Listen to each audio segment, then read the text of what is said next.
Hello guys, good evening. Ngayon lang na naman kami nakapag-video ng aking unika iha dahil nagkasakit ang kanyang mama.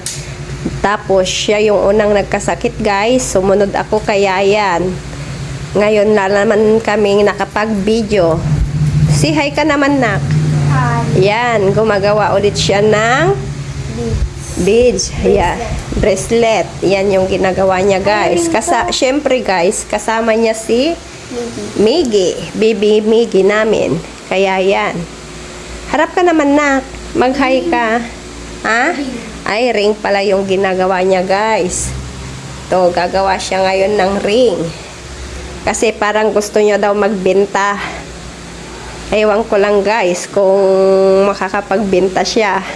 Kaya yan. Gusto daw niya ang matutong magnegosyo habang bata pa daw siya guys. Kaya yan. Gusto mo ba nak? Lakasan mo ah. Ay, gusto mo. Magbabay na nga rin nak. Bye. Bye. Bye. Bye guys.